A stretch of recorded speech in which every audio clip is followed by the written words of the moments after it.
Have been 6 years old tomorrow, but Brianna Lopez never made it to 6 months. Her death was one of New Mexico's worst child abuse cases, so bad that police officers cried, and the DA was left speechless. Are children any safer today? Here's News 13's Kim Bias.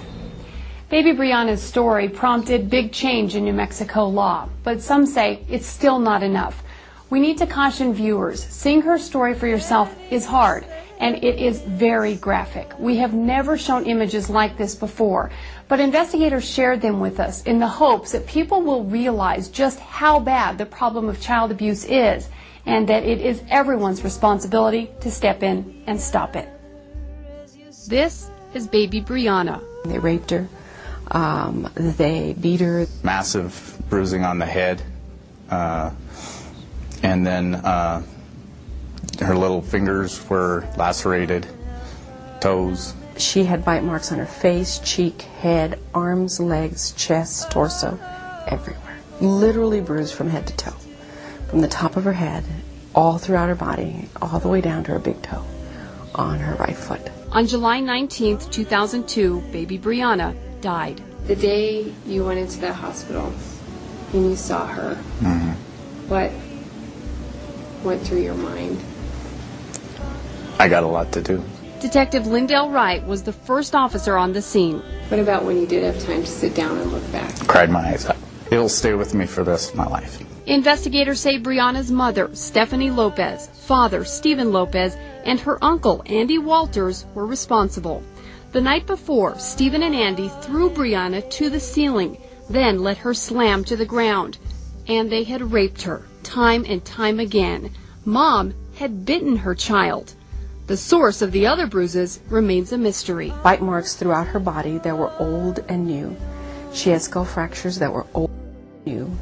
She had bleeding on the brain that was both old and new, which means she had been abused physically her entire life. And while all the abuse was going on, another uncle and a grandmother knew, but never reported it or tried to stop it. District Attorney Susana Martinez prosecuted the case. It tests you to the point of you're not sure you can speak. You're afraid that the emotion will take you over. Martinez was able to get a conviction and a maximum sentence for all three abusers, but many argued it wasn't near enough. When baby Brianna was killed, a person convicted of intentional child abuse resulting in death faced a maximum of 18 years in prison. Her case helped change that. 18 years for the life of a child? You know, I thought it was absurd. It took State Senator Mary Jane Garcia 3 years of trying, but she changed the law to make the crime punishable by a mandatory life sentence. If the judges continue to sentence to the maximum under the new law, the law is sufficient. But if a judge doesn't sentence them to the maximum to try to give some sort of deterrent effect to the rest of the community, we've lost. Both Martinez and Garcia say more needs to be done to punish people who fail to report abuse. People like Brianna's grandmother and uncle. Those two individuals knew she was being abused. She was full of bruises that were old, green, brown, yellow colored. Had they reported it early, had they insisted on that child not being abused, maybe we would have never had her death take place. They were sentenced to 30 days in jail. The maximum is 1 year. I think perhaps we ought to try to make it 5 years at least. I would go for something like that, and I would certainly try it. Detective Wright says it's not just the law that needs to change. I think a lot of proactive still needs to happen. As far as young parents need to have proper education, proper support systems. I feel that a lot of young parents are struggling by themselves.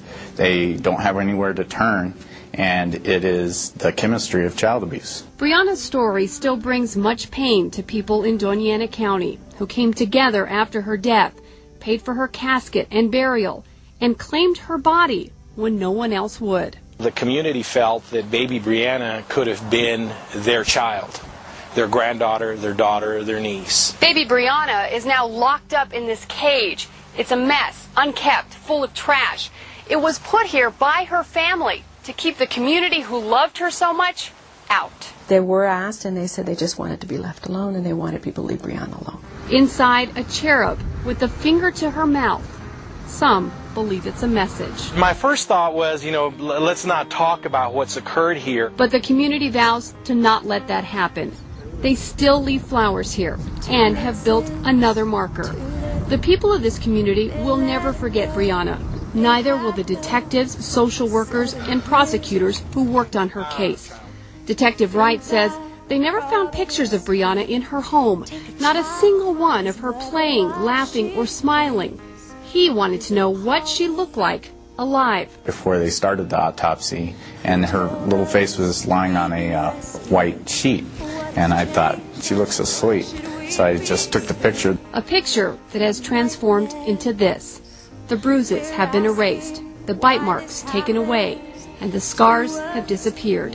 It's the Brianna this community likes to remember. There's a photograph of her to carry on, of her little life. It's a picture that hangs on the wall next to Tina's desk. I think it's a reminder, of course, of why we do what we do.